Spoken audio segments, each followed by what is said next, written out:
So to make that weld repair on the back, I knew I was going to have to finally go ahead and take this trunk lid off. They call it a trunk. I know my grandma always used to call it the boot, but I know I need to take this trunk lid off. And as I was sitting here unbolting it and looking, I know I have this repair I have to make.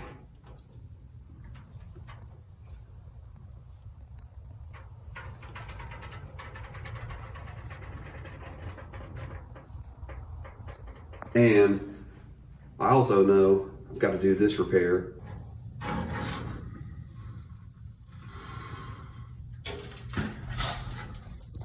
Which I didn't feel like would be super hard to do. But then as I started looking a little closer, I saw that.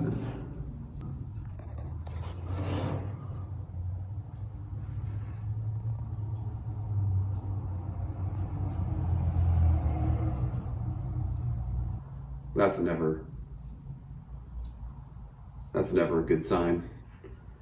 Looks like I'm gonna be cleaning off that whole back part and finding out how much damage is really there. So I know from looking on the inside of the trunk that there's some rust holes. And so I decided to go ahead and just clean the whole backside off. It's gonna have to get cleaned anyway. And kind of what I've discovered is there's body filler from the bottom all the way to the trunk opening. Now, some of that is to fill the holes, the rust holes, and I'll show you that in a second, a little closer. But the other part is when you feel it with your hand, there's just little dents and dings like a car would have. And so I'm sure whoever did the body work in it was not only filling the rust holes, but also doing a skim coat to fix those little dents. I'll probably do the same, but not quite as thick as what they have it laid on here. But let me show you the inside of the trunk now, and you can start to see where this rust repair is going to have to be made. So I don't know if you can see it or not. There's a big hole right here.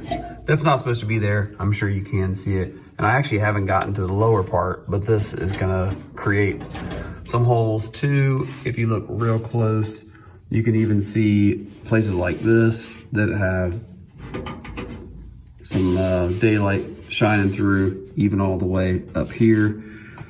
So, I mean, obviously part of this I'm gonna have to cut out. I'm hoping that I won't have to do all the way from top to bottom, but I think what I'll do is just clean out the outside of it and then come on the inside and clean it off as best as I can too, and then go from there and see what has to be fixed. All right, I've been working on getting all the paint and body filler cleaned off the back of this car, and the damage, I haven't gotten it all off, but let me show you how bad it is. So you can see it starts pretty much about right in the middle, almost right in the middle of the car, and I haven't gotten over this far because to clean this off, I'm actually gonna have to take the car off the rotisserie, which I'm not real jazzed about that, but I'll flip it over and prop up this end and take it off so that I can clean all this off completely. But you can see the rust goes pretty far. It's not super high up, but it's definitely a long distance.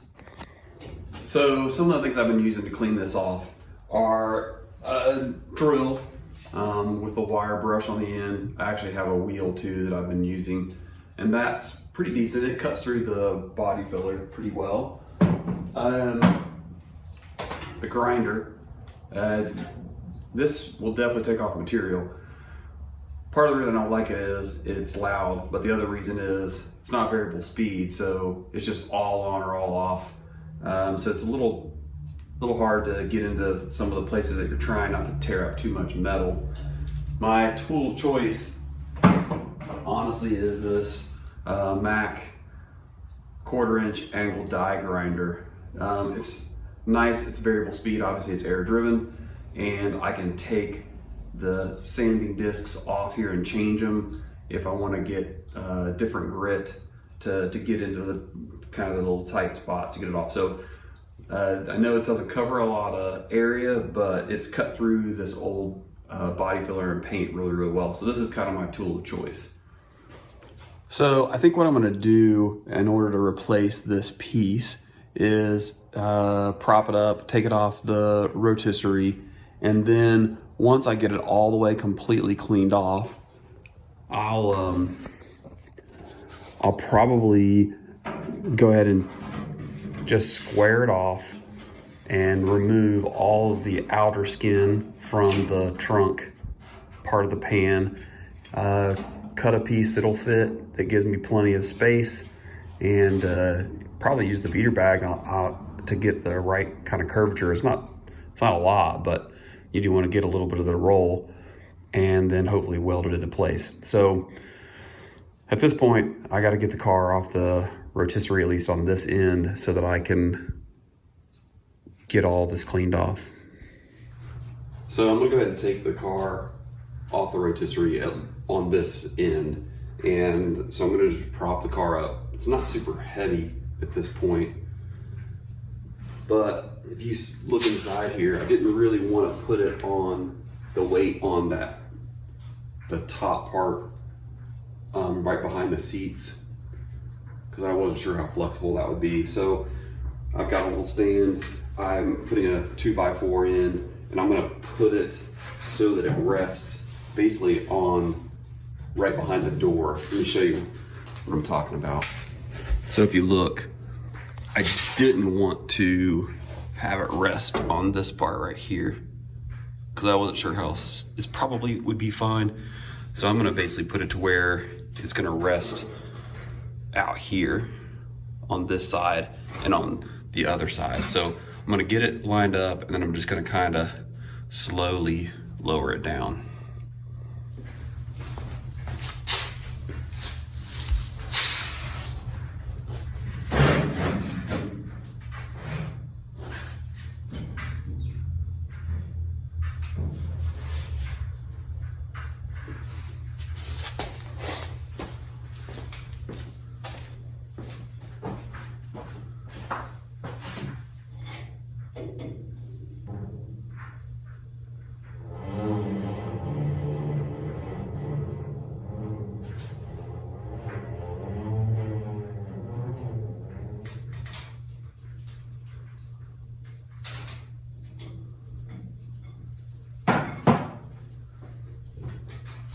Okay, that has it resting on there. And what I'm gonna do is lower the back end so that it's level, so that it's not sitting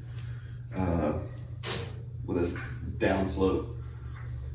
And then I'll be able to unbolt it from the rotisserie and pull the back end off.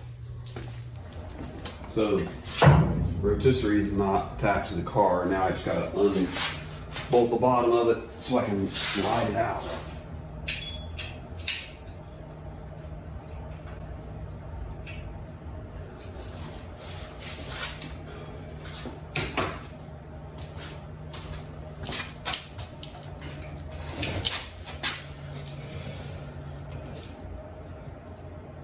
Nice.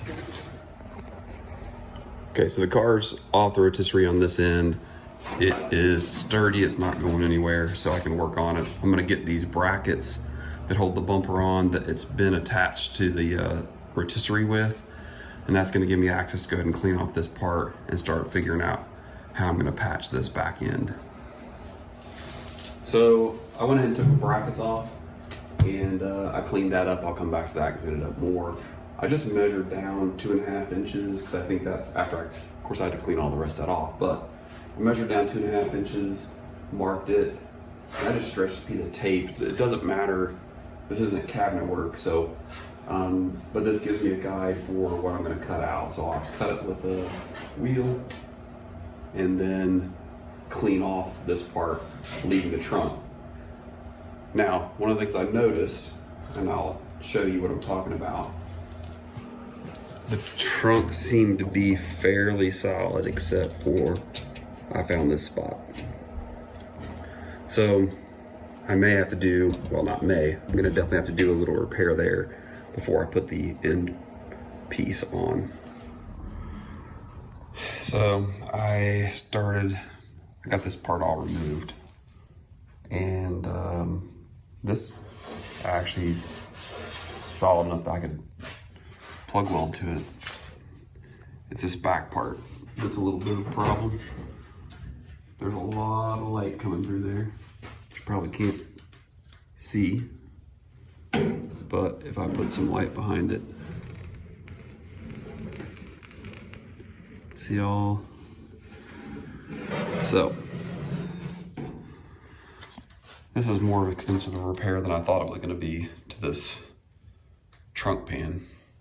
All right, I'm back out in the garage, and what I ended up doing was I cut this part of the trunk out, but I left the actual edge that will get plug welded to, because this has a curve to it, and I didn't really have I mean, you would use a shrinking tool to get that curve, and I don't have that. So I just went ahead and cut the flat part out and welded it back in. I've got a little place to fix here, and I need to grind it down before I actually put the end piece on. But let me show you a little bit closer what I'm talking about. So what I ended up keeping was this, because if you look at it, it has a curve to it.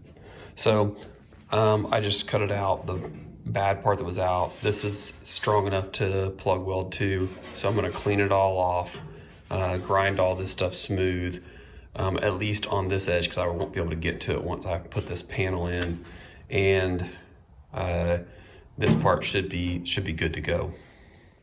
Okay, I've been working to get this patch panel all cut to the right size, which is where I have it at this point. It's cut, it's got a little bit of the crown to it.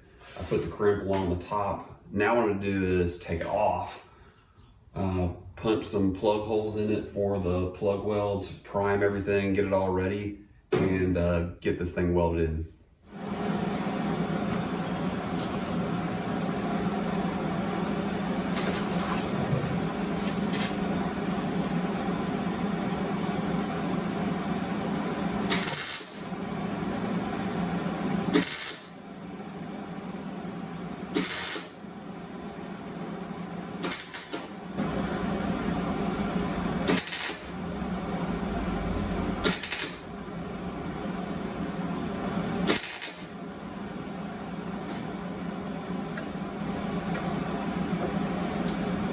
Got a couple of places right here where it blew out, but I'll put a piece of brass behind it and fill it in, and it should be fine. I'm gonna keep on going. I'm gonna do the plug welds across the top as I go, and this should be in, and then I can clean it all off and grind it all smooth, and hopefully it'll look great.